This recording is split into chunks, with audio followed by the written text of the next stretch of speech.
Lundi 17 avril, Yorana, je suis heureuse de vous retrouver ce soir. Bienvenue dans cette édition consacrée au bilan de ce rendez-vous citoyen capital. Les électeurs polynésiens sont donc rappelés aux urnes le 30 avril prochain. Le Tavini, le Tapura et Ahere Yapurinitia sont les grands vainqueurs de ce premier tour. Leurs représentants sont sur ce plateau pour commenter ces résultats. Moetei Broderson pour le Tavini Huir Atira, Jean-Christophe Bouissou représente le Tapura Huir Atira et enfin Nui Haulore est avec nous aussi pour le Ahere Yapurinitia. Et depuis hier, déjà, des stratégies sont imaginées de part et d'autre après s'être invectivé ces dernières années. L'ex-mentor et son ancien dauphin pourraient se retrouver dans l'ultime but de faire barrage aux indépendantistes. Et enfin, les candidats en lice devront batailler encore pour convaincre ceux qui ne se sont pas exprimés. Ils représentent 40% du corps électoral, une réserve de voix non négligeable. Analyse du taux d'abstention dans ce journal aussi avec le politologue Semir Alwarti. Le séisme électoral se poursuit donc après une victoire sans concession en dernière législative. Le Tavini Huir Atira arrive en tête et enregistre un score historique. Plus de 5000 voix le séparent de son principal concurrent, le Tapura Huir Atira. Et face aux deux mastodontes, un parti qui vient de célébrer ses 1 an d'existence, Ahere Yapurinitia, crée la surprise et s'invite dans cette triangulaire. Les résultats en détail avec Natacha Silagé, nos équipes. Et le Tavini Huir Atira, 5675 voix. Quand la division autonomiste offre la victoire aux indépendantistes. On n'a pas cherché à diviser les autonomistes, ils sont assez grands pour le faire tout seuls. Avec 5500 voix d'avance, le Tavini décroche près de 35% des voix devant le parti de la majorité qui obtient 30% des suffrages. Troisième qualifié, Ahere Yapurinitia, avec 14,5% des voix. Le fil conducteur du Tavini Huir Atira, c'est retrouver la dignité du peuple maori, c'est une meilleure répartition des richesses. Et donc ça s'est confirmé avec des bureaux où il y a de très grandes précarités, où ils souhaitent beaucoup plus de justice sociale. Le Tavini en tête aux îles du Vent, la plus grosse circonscription. Papeete et Morea donnent la première place au parti indépendantiste. Arue et Pire reste Tapura. Punauia est passé bleu avec 29% des voix au compteur contre 27% pour celle d'Edouard Fritsch. Mahina aussi a voté pour la liste menée par Oscar Temaru. Faa toujours fidèle au Tavini. Dans les îles, le parti d'Edouard Fritsch l'emporte partout, mais de justesse aux îles sous le vent, sauf à Bora Bora, où il décroche 47% des voix. Au Tuamotu aussi, le parti autonomiste est devant. À noter la deuxième place au Tuamotu de l'Est pour la liste de Nui Haulore, qui décroche 25% des suffrages. La belle surprise, c'est d'être au second tour. Déjà, pour nous, c'est un vrai résultat. Aux Marquises, large avance pour la liste Tapura qui obtient 51% des voix. Même chose aux Australes, 46% des voix pour les Rouges. Mais cela ne réconforte pas le président candidat. Oui, je suis assez surpris, mais... Ce n'est pas perdu ce soir. Non, ce n'est pas perdu. Ce que j'essaie de comprendre, c'est quel message. Quel message il y a derrière? Le parti de Gaston Floss ne se qualifie pas, mais pourra fusionner avec une autre liste. Les 3 autres partis ne seront même pas remboursés de leurs frais de campagne. Prochain rendez-vous devant les urnes dans 15 jours. Et tous les Polynésiens observaient ce rendez-vous électoral avec un petit peu d'attention, certains avec des intérêts. Toujours est-il que les urnes ont parlé, pas d'autre choix aujourd'hui que de s'y plier. On voit cela avec Rowan Potoru et Laura Chintu. C'est le Tavini donc qui arrive en tête de ce premier tour avec 35,1% des voix, suivi par le Tapura 30,3% et la troisième voix, le Ahere Yapurinitia 14,5% des voix. Une triangulaire pour le second tour, un scénario prévisible. Par contre, avec le Tavini en tête devant le Tapura Huir Atira et une troisième place pour Ahere Yapurinitia, c'est le tiercé inattendu. Les Bleus ont gagné, on ne peut pas faire autrement. Je souhaite, si c'est le Tapura, je souhaite. Je ne peux pas faire autrement. Les gens se sont fâchés un peu contre le gouvernement et ça commence à payer le truc là. Et toi personnellement, t'étais étonné? Pas tellement. Pas tellement. C'est un peu dur, oui, mais c'est comme ça. Il faut faire avec, hein. Si ça va sortir, ils vont gagner, ben, ils ont gagné, c'est tout. Il ne faut pas non plus... parce que... non. C'est nous-mêmes, hein. C'est ça. Il faut admettre aussi qu'ils vont gagner, c'est tout. À Rongiroa, les avis divergent aussi quant au résultat du premier tour. La vague bleue a fait son effet. Ils obtiennent 32 voix d'avance sur le Tapura. Pour certains, c'est la surprise. Pour d'autres, par contre, c'est le début d'une nouvelle ère. Chez nous, à Tipota, c'est plutôt les bleus qui dominent. Voilà, c'est juste ça. Pour toi, s'il y a des choses à améliorer ici à Rongiroa, c'est quoi? C'est la façon des gens, de ceux qui travaillent à la mairie, c'est de ne pas regarder la couleur et de faire le métier, c'est tout. J'étais un peu surprise. J'ai vu que les bleus, la couleur bleue dominait l'atoll de Rongiroa. Donc j'aurais qu'une chose à dire, c'est que le peuple a parlé et puis on a du respect, on respecte ce qui a été décidé par la population. Je pense que c'est partout aussi. Les stratégies sont déjà en route pour les trois partis politiques. La question qui se pose désormais, y aura-t-il une alliance ou pas chez les autonomistes pour contrer la vague Tavini?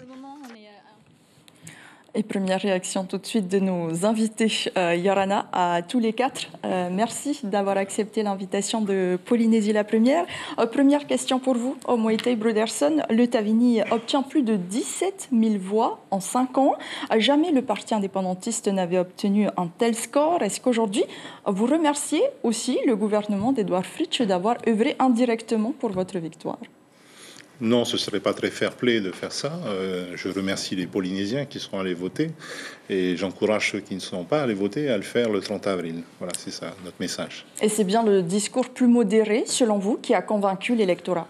C'est à la fois peut-être un discours plus pédagogue et puis ce renouvellement, cette jeunesse, cette nouvelle génération qui a été mise en avant par la sagesse de notre métour, Oscar Anteitemaru, que nous tenons à remercier.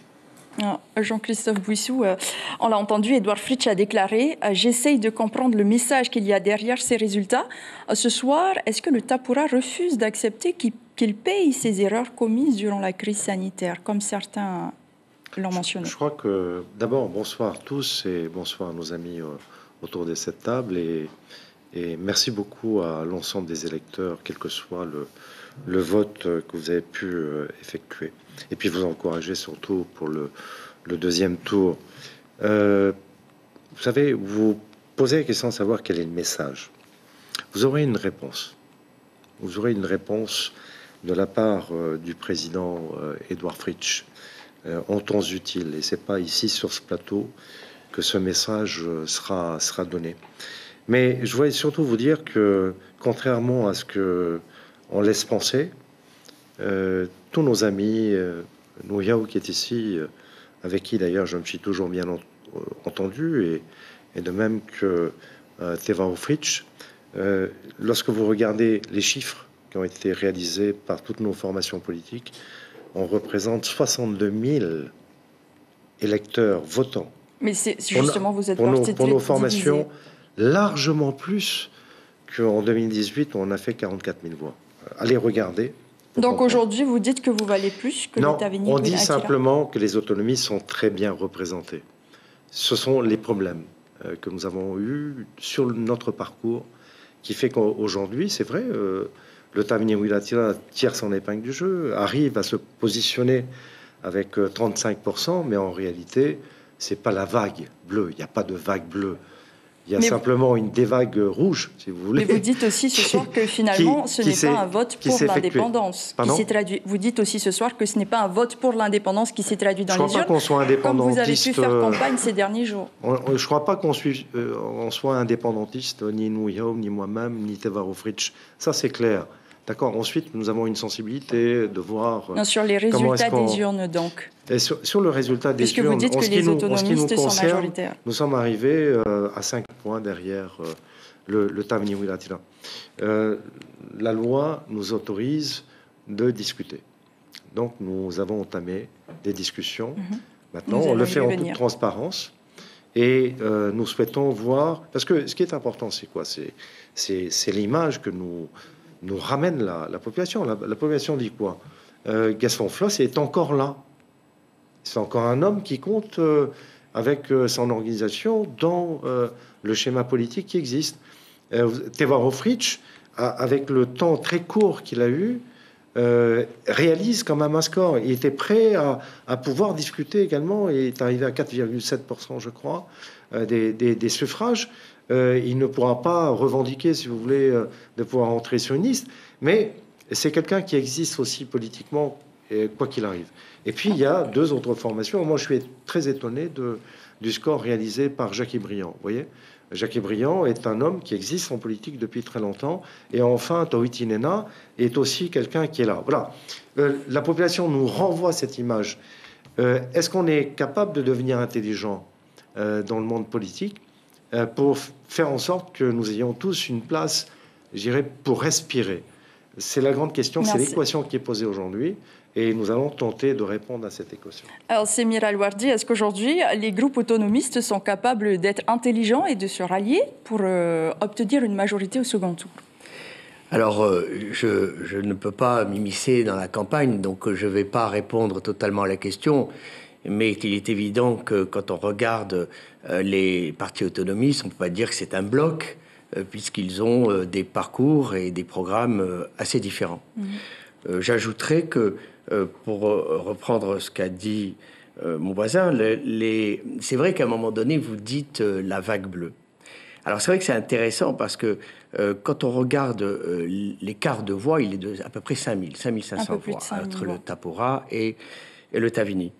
Alors qu'en 2018, il était de 27 000 voix. Et je vais plus loin. Quand on regarde ces 34,89%, or, tous ceux qui sont arrivés en tête jusqu'à présent étaient au-dessus de 40%. Et même le Tavini, en 2005, avait 41,03%. Donc, ça veut dire qu'en réalité, il faut être assez modeste sur le résultat. 34, disons 35%. Tout est jouable encore. Voilà, c'est tout à fait jouable. Et c'est d'autant plus jouable qu'il y a un report qui devrait se faire de à peu près 20 000 voix, plus 83 000 personnes qui sont abstenues, ce qui veut dire que circulent finalement, ou en tout cas ne circulent pas plutôt, 100 000 voix. Et donc voilà, tout peut se jouer et on fonctionne dans les études des élections sur les temps longs et les temps courts. Les temps longs, ce sont les grandes variables, autonomie, indépendance, politique économique, politique sociale, etc., etc. Mais il y a un temps court qui est tout aussi important et c'est la campagne. Et c'est pour ça qu'en réalité, cette campagne qui dure 15 jours, ce qui est très long en fait, sera déterminante. Donc vous êtes arrivé au second tour, une surprise pour votre groupe, vous l'avez dit. Est-ce qu'aujourd'hui vous entendez l'appel de Jean-Christophe Bouissou qui demande aux autonomistes de s'allier pour faire barrage aux indépendantistes? Oui, je l'entends. Et j'ai entendu le même appel au second tour des législatives. Nous, on a quitté le Tapura parce qu'on avait des divergences de vues qui étaient profondes sur le système politique, sur la manière de gérer les choses. On a fait de multiples propositions à l'Assemblée qui toutes ont été rejetées. Donc, c'est pas parce qu'on nous qualifie d'autonomistes qu'on a la même vision économique de notre pays, la même vision institutionnelle. Il y a des fractures importantes. Et je pense que, et c'est ce que j'ai développé hier, cette notion de troisième voie, elle est attendue aussi par de nombreux électeurs qui ne se retrouvent pas dans l'autonomie qui est portée aujourd'hui par Édouard Fritsch. C'est finalement la même autonomie depuis une vingtaine d'années, c'est pas une insulte que de le dire, hein, avec beaucoup de clientélisme, beaucoup d'assistanat, avec un système finalement qui permet aux mêmes élus de rester en place des décennies et des décennies, ce qui est une particularité de notre pays, et une indépendance qui est quand même assez floue aussi, parce que concrètement ce pays vit aussi parce que l'État transfère 200 milliards chaque année, le paiement des salaires des fonctionnaires de l'éducation c'est 65 milliards, ça se trouve pas sous le sabot d'un cheval. Quand on sait que les recettes fiscales de la Polynésie globalement sont de 115 milliards, on voit qu'il y a un écart important. Donc c'est pour ça que j'entends effectivement l'appel des autonomies. C'est toujours j'allais dire, c'est pas le même cirque, mais pour le deuxième tour, finalement, on se retrouve des points communs et pendant le reste de la mandature, on est renvoyé à nos propositions. Donc non, je pense qu'une partie de la population attend aussi cette troisième voie. Actuellement, un conseil politique se tient chez Aherea Porinetia. Donc ce soir, vous dites aussi que c'est un point de non-retour, il n'y aura aucune concession, la liste ne sera pas remaniée, donc pas d'alliance. Une alliance avec le Tapura, pour nous, ou avec les autres groupes, avec les autres c'est contraire à ce qu'on fait depuis 2 ans. en fin de compte. Avec le Tavini, bon, le Tavini est assez grand pour porter ses propres projets. C'est vrai que nous, on existe depuis un peu plus d'1 an, donc on est vraiment content de notre résultat. Le Tavini existe depuis 1977, donc c'est une victoire du Tavini au premier tour. Donc quasiment toutes les communes, ça c'est une réalité, il ne faut pas le nier. Nous, ce qu'on essaye de faire, ce qu'on va essayer de faire pendant ces 2 semaines qui viennent, parce qu'effectivement rien n'est joué, c'est à ça que ça sert les deuxièmes tours, on va se battre, on va communiquer sur nos 50 mesures, qui sont des mesures efficaces, concrètes. J'en parle assez souvent, mais cette notion de référendum local qui existe dans le statut, qui n'a jamais été utilisée en 20 ans, quand on voit finalement le désamour des citoyens vers la politique, c'est peut-être le moyen de retisser ce lien qui a disparu aujourd'hui. On fait des propositions qui sont pragmatiques et c'est ça l'objectif de cette élection. Merci pour ces premières réponses. Nous allons revenir avec vous juste après. Puisqu'il reste 24 heures aux partis pour recomposer leur liste, 6 tractations il y aura et des négociations ont bel et bien été entamées. Comment vont-elles se conclure? Rien n'est encore sûr ce lundi soir, mais des alliances presque improbables pourraient naître. Les explications de Mélissa Chong et Patrick Sing Sing. Gaston Floss parle du fait que vous l'avez sûrement appelé, vous avez pu discuter un peu au téléphone. Mais c'est mon devoir d'essayer d'élargir tout ça. Vous confirmez alors cet appel avec Gaston Floss? Je ne l'ai pas eu moi-même au téléphone, mais oui, je pense qu'il y a eu des échanges au téléphone. Les mots sont posés. Le Tapura Wiraatira est prêt à s'allier pour le second tour des élections territoriales. Mais la question est avec qui? Je vais faire appel effectivement aux voix autonomistes qui sont chez les uns et les autres. Je ne sais pas si au Amouitera il y a des voix autonomistes. Peu de choix donc pour les Rouges. Aheri Yapurinetia est déjà qualifié pour le second tour. De son côté, le Amouitahira Otenun Amaohi pèse lourd dans la balance. Avec ses 14 000 voix obtenues, encore faut-il que ses représentants se mettent d'accord. À la base, il faut qu'on se mette avec le Tapura. Président Floss a bien expliqué la situation et c'est pas avec des personnes qui a coulé le pays que nous allons nous allier. Ce qui concerne le Tavini, bon, pour l'instant, moi, personnellement, non, le Tavini. Aheri Yapurinetia, c'est l'idée. Ah non, non, non. Je m'engage personnellement à ne pas m'engager auprès de Aheri Yapurinetia. Les partis ont jusqu'à demain 18h pour déposer leur liste. Et le Amouitera réunissait ses troupes aussi cet après-midi à son QG. Mélissa Chong et Patrick Sing Sing étaient sur place. Bonsoir Ayata, je me trouve actuellement devant la porte orange du QG du Amouitahira Otenun à Maori. Ici, ce soir, Gaston Floss a réuni ses équipes pour décider de la stratégie à entreprendre pour le second tour des territoriales. Alors on sait que depuis ce matin, à 10h, Aheri Yapurinetia est venu à la rencontre de Gaston Floss. Est-ce qu'il y aura une possible alliance? On ne le sait pas encore. Pour l'heure, Gaston Floss ne souhaite pas s'exprimer. Il le fera sûrement demain et on le saura s'il y a une possible alliance demain. Nous le saurons demain, donc. Jean-Christophe Bouissou, aujourd'hui, une alliance pourrait être faite entre le Tapura et le Amouitera. Nous le saurons demain, bien sûr, pour que cela se confirme. Mais ce soir, est-ce qu'en politique, vous dites que tout est permis, même à établir les pires stratagèmes en dépit de ces valeurs? Non, je vais répondre à d'autres questions qui me semblent un peu plus importantes. Et ensuite, pas celle-là, donc, pas d'alliance? Non, je reviendrai dessus. Clientélisme, assistanat, nous avons travaillé ensemble au sein du gouvernement. Vous savez bien que le clientélisme, ça voudrait donc dire qu'on sait pour qui les gens vont aller voter lorsqu'ils seront dans l'isoloir? Oui, non? Mais bien sûr que non. Moi, je veux bien qu'on balance des mots comme ça. Assistanat, c'est quoi? C'est assister des gens qui sont dans le besoin. C'est de faire en sorte, par exemple, permettre à la DSFE de pouvoir donner des bons alimentaires. C'est de l'assistanat. Donc, moi, je ne me retrouve pas dans les termes que vous utilisez. Vous dites référendum local.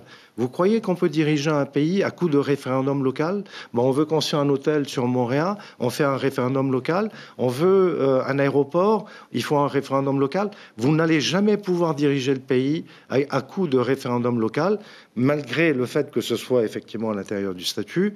Ces genres de trucs, je ne sais pas comment vous dirigerez le pays demain. Pourquoi ce n'est pas possible, Jean-Christophe Bouissou, d'organiser des référendums, puisque le Tavini le propose aussi? La troisième chose, vous allez laisser gagner le Tavini Wiraatira.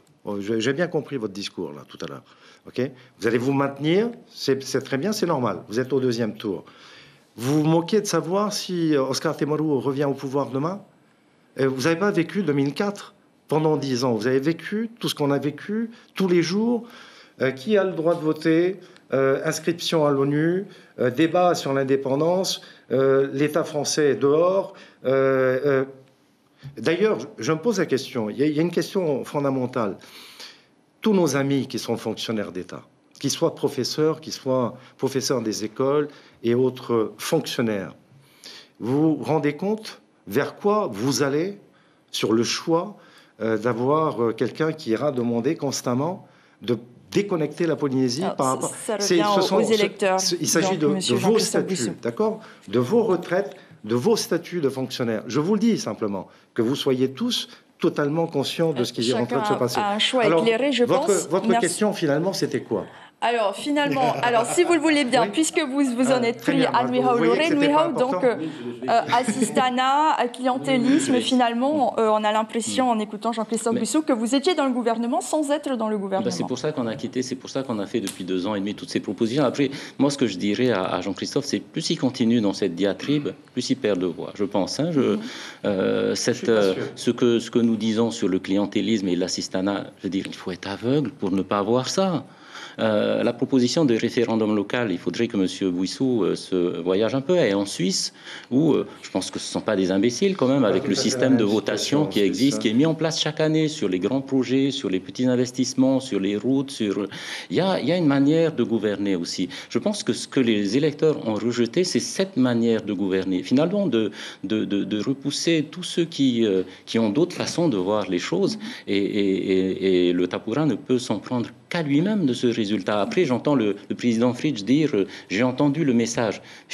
Il a entendu, certainement. Comme il avait entendu le message au soir du second tour, manifestement, il ne sait pas analyser le message. Alors, Moïté Broderson, donc, si vous êtes élu demain, en tout cas, si le Tavini arrive au pouvoir, plus de fonctionnaires métropolitains. Donc, est-ce que ça va être ça?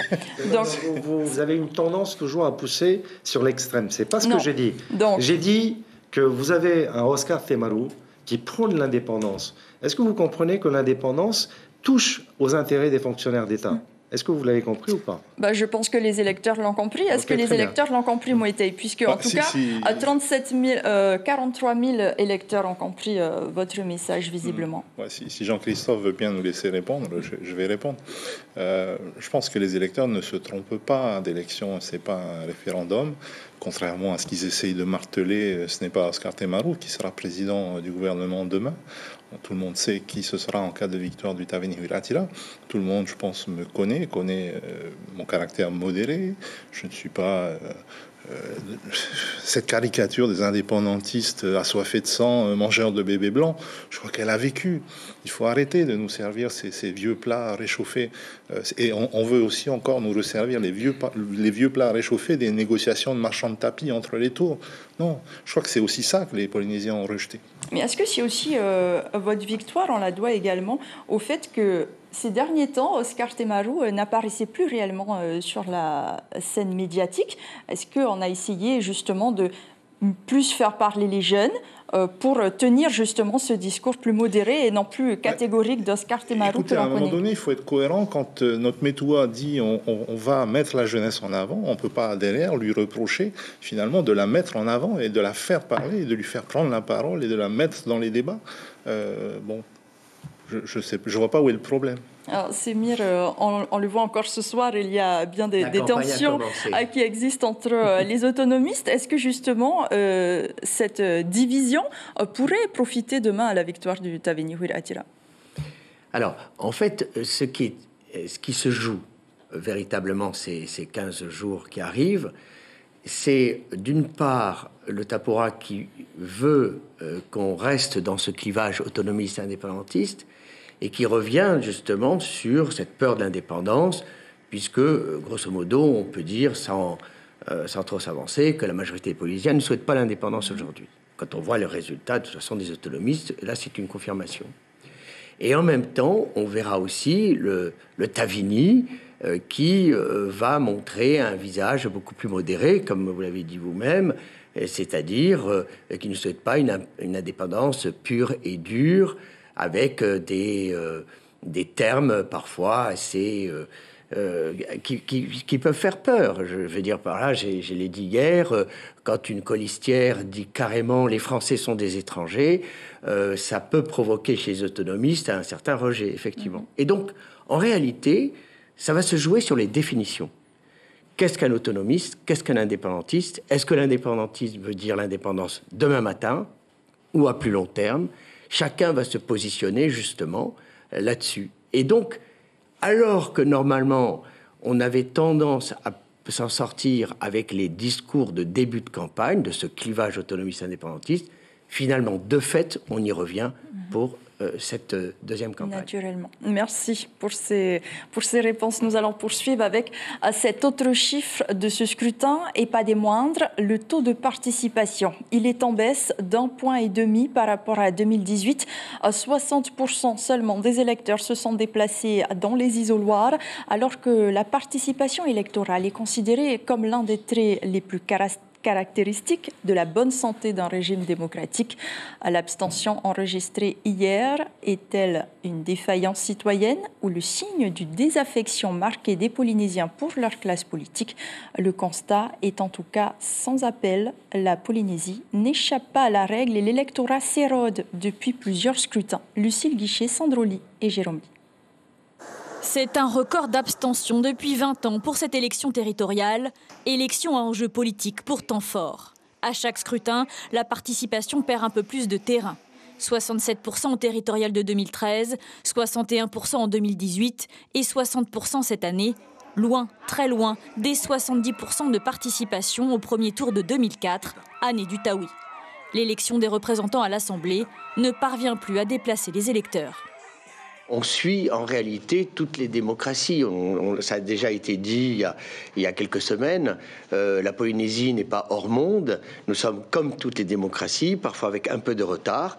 Et dans toutes les démocraties du monde, il y a une abstention qui est de plus en plus forte. Et nous suivons évidemment cette voie. 84 000 électeurs ne sont pas allés voter hier. Un regret pour tous les partis en lice. Beaucoup d'électeurs ont tendance à attendre le deuxième tour pour se manifester.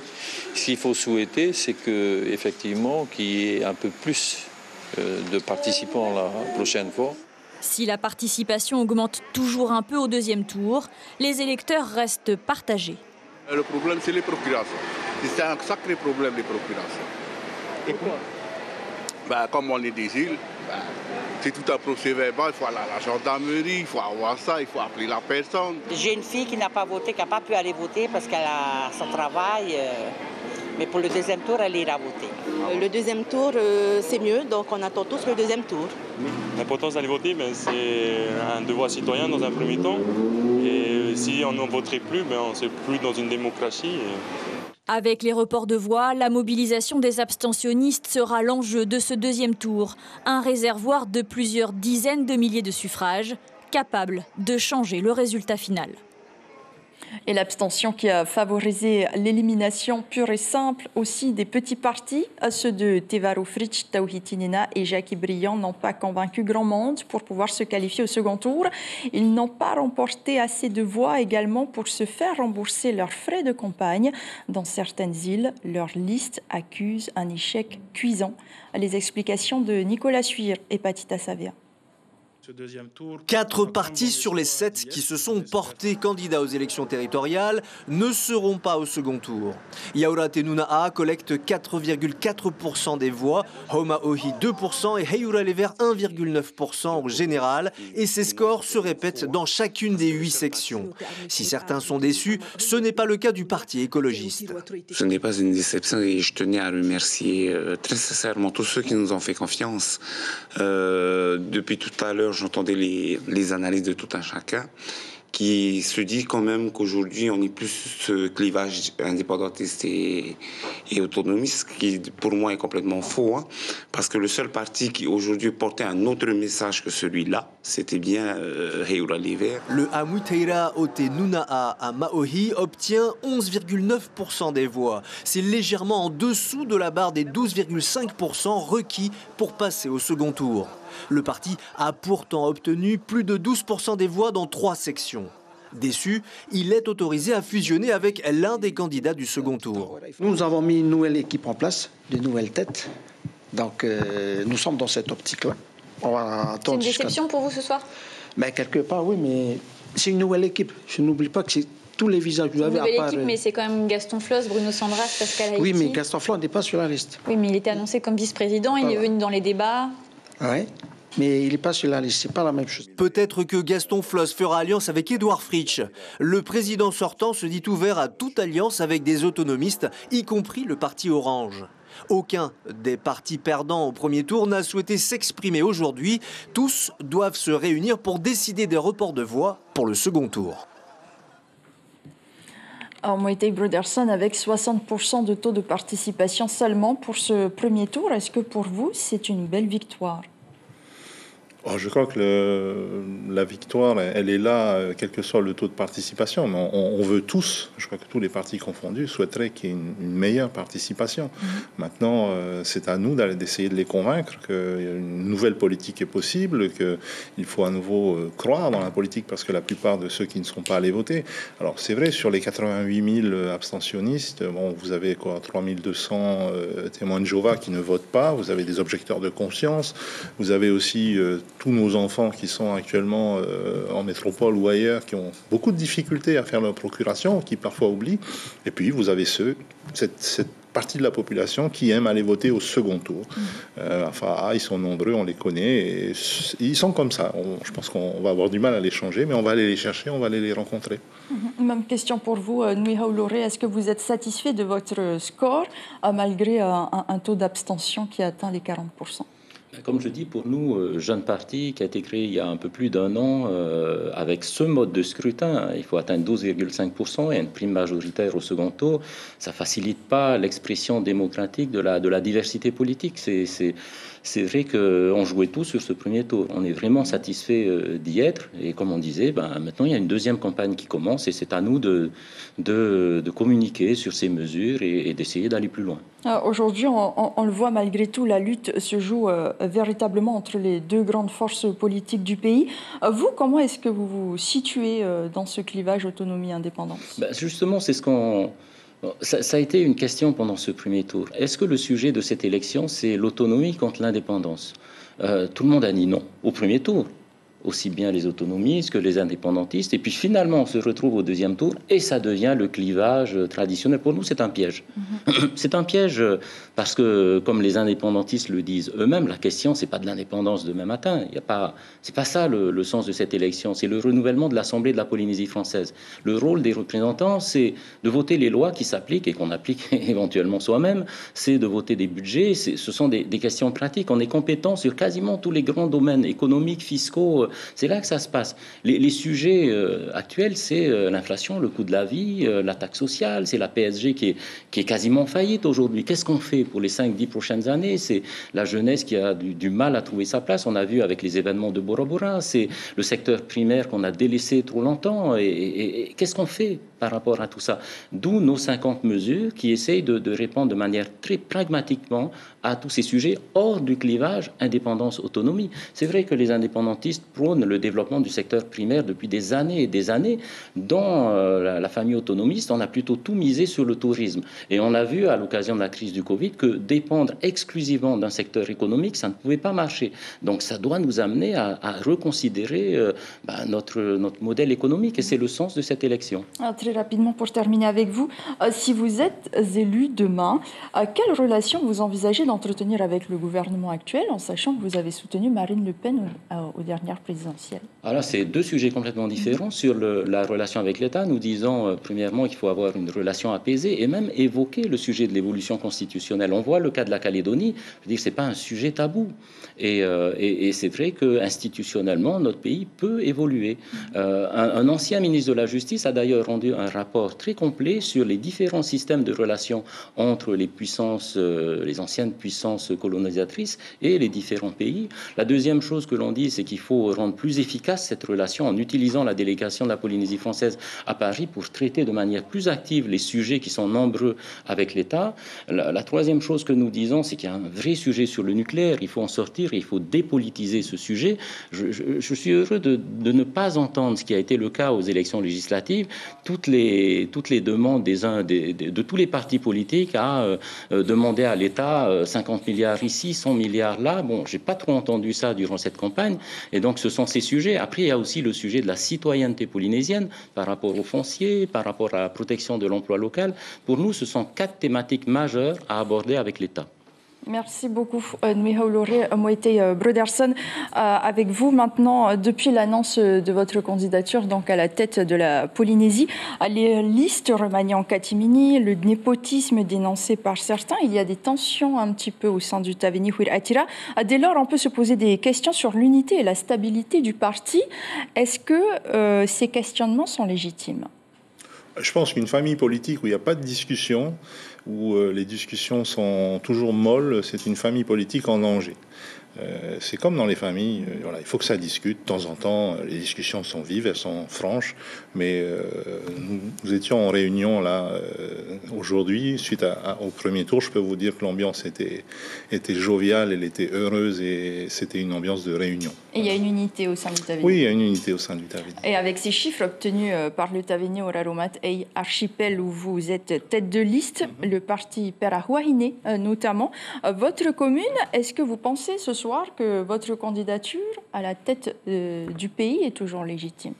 Oh oui, c'est complètement décorrélé. Vous savez, les Rarumatei, c'est un cas particulier. Je pense qu'il faut retenir qu'on n'a que 200 voix d'écart avec le Tapura au Rarumatei. C'est une belle performance. Et quand vous voyez la montée de nos scores, on a gagné Ta'a, on a gagné également Uturo. Tumara, on était à 15 voix. Ce sont de belles performances et je veux remercier nos équipes. Merci beaucoup, Moïté Broderson, d'avoir répondu à nos questions. Jean-Christophe Bouissou, donc je reviens sur ma question de tout à l'heure. Est-ce si alliance il y a entre le Tapura et le Amuiteira, est-ce que ce soir vous dites qu'en politique tout est permis, même à établir les pires stratagèmes en dépit de ces valeurs? Non, on répond à une aspiration des électeurs qui se sont exprimés et qui ont fait des choix. Vous voyez, donc la politique, c'est aussi l'art et la magie de mettre des gens en capacité de produire ensemble et d'aller dans le même sens. Si vous pouvez me permettre simplement, juste pour en terminer, parce que je sais qu'on est peut-être un peu sur la fin. J'ai entendu Nui Hauloré dire il n'y a pas très longtemps que les élections, c'est pas une élection de Miss. C'est pas une élection de Miss, les élections territoriales. Il veut faire un score. Il ne s'agit pas de savoir s'il fait un score ou pas un score, s'il va avoir 2 postes, 3 postes à l'Assemblée. C'est de projeter ce pays entre les mains des indépendantistes. Enfin, à un moment donné, il faut quand même qu'on raisonne. Les 50 mesures dans son programme, les mesures en question dont il parle, il les mettra jamais en place. Il n'aura pas de majorité pour les mettre en place. Il peut toujours nous bassiner sur ces référendums locaux, sur on va faire ceci, sur... Mais il ne se donne pas les moyens de pouvoir le mettre en place. Bon, peut-être dans 10 ans, peut-être dans 50, on ne sait pas. Mais vous voyez, tout le discours qu'il tient, c'est très beau. Je veux dire, c'est joli à entendre. Mais lorsqu'on ne se donne pas la capacité de pouvoir faire, ça ne sert à rien. Ça, c'est ce que vous dites. Donc, vous l'appelez c'est ce que je dis, ce c'est soir ce que je crois aussi, à vous rejoindre. C'est ce que je crois aussi. Voilà. Mais sans vous enfreindre, mon cher ami. Jean-Christophe Bouissou, pour terminer avec vous, Semir Alwardi. Donc, aujourd'hui, si alliance il y a entre le Tapura et le Amuiteira, est-ce que les partis ont des chances de pouvoir devancer le Tavini au second tour? Alors, pas question de faire des perspectives de toutes sortes, et surtout que là, encore une fois, comme je disais tout à l'heure, le programme qui a été donné par le parti Gaston Floss et le programme du Tapura est quand même assez opposé, et puis surtout quand on sait ce qui s'est passé entre les deux partis, donc c'est vrai que ça semble assez difficile qu'on se retrouve avec ce cas de figure.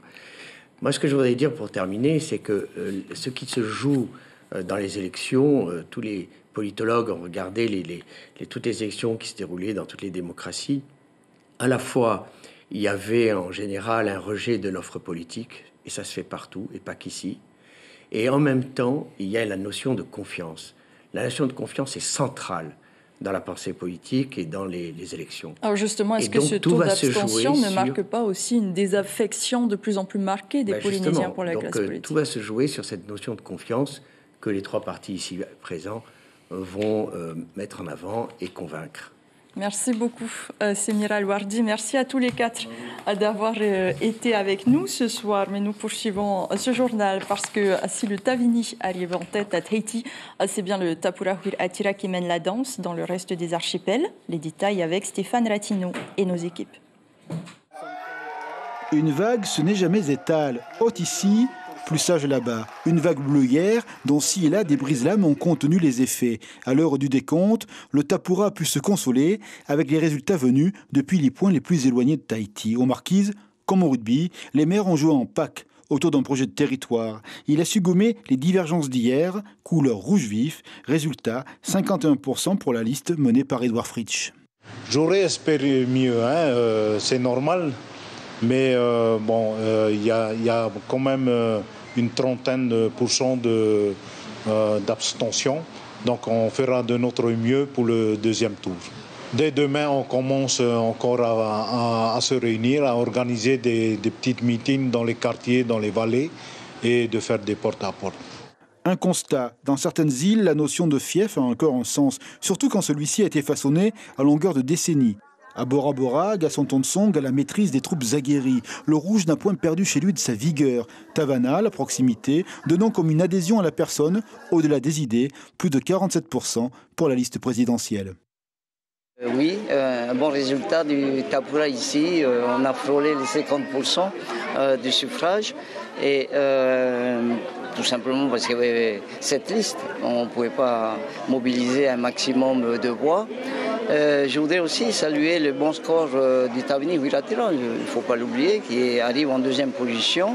Mais aux îles sous le vent, si le Tapura finit premier, le Tavini a bien poussé. À Taha, il est devant. Aussi, à Tapu Tapu Atea, également dans la ville-centre de Raiatea. Le député Motai Broderson a en 5 ans semé les graines de son mouvement. Une terre devenue peut-être fertile à ses idées. Les amis de M. Loré, eux, sont en tête à Mopiti et finissent 3e dans l'archipel, en dessous de leur moyenne polynésienne. Il y a eu quand même pas longtemps les législatives où il y a eu cette vague bleue. Donc cette vague bleue a porté jusqu'au territorial, il faut le croire. Mais ce qui est satisfaisant, c'est que nous sommes à Herea Purinitia, la 3e force de notre pays. Donc on va travailler les abstentionnistes pour le 2e tour et faire comprendre encore plus notre programme. Alors le contrôle des mairies a servi au Tapura, certes, mais pas comme au temps jadis. Les électeurs, à certains endroits, s'émancipent des tutelles municipales. Exemple, à Rangiroa, où le Tavini passe en tête, les militants seraient un tantinet surpris. On attendait un peu ça. Sur Awatoru, Tiputa, mais on est un peu déçus sur Awatoru. Alors le 2e tour va arriver. Est-ce que vous avez déjà commencé à travailler sur ce 2e tour? Oui, pour le moment, on est déjà en contact avec les amis des autres communes. On est en train de voir qu'est-ce qu'on doit faire. Et je pense qu'on va travailler encore. Dès aujourd'hui, candidats et militants ont repris le terrain. C'est le seul moyen en politique de gonfler une vague ou bien de la surpasser. Et demain, suite des analyses de ce scrutin et surtout des tractations avec Semira Louardi. Rendez-vous dans votre émission L'invité café de votre matinale radio. Et l'on termine ce journal par cette cérémonie d'investiture. Joinville-Pomaré a été intronisé ce 17 avril en présence du roi Maori Tuheitia. C'est donc la suite de ce qui a été annoncé en octobre 2021 par l'intéressé. Il avait proclamé la réhabilitation de la principauté dont le siège se situera à Moorea sur une terre de 74 hectares. Et puisque le roi ne s'adresse pas aux médias, on écoute son porte-parole. Dans le Pacifique, il y a une volonté de rassembler les familles royales pour affronter les défis de demain. Parce que sinon, demain, vous connaissez les problèmes que nous avons dans lointain, mais qui nous troublent aujourd'hui, les guerres économiques et tout ça. Il est indispensable de se réunir. Et c'est la fin de ce journal. Voici l'information principale de ce lundi soir. Ce sera donc une triangulaire pour le second tour. Le Tavini Huir Atira enregistre son meilleur score. Plus de 5000 voix le séparent de son concurrent. Le Tapura Huir Atira, Herea Purinitia, confirme lui sa position de 3e place. Merci de votre fidélité à notre chaîne publique. Je vous souhaite une très belle semaine. Portez-vous bien. Et à demain.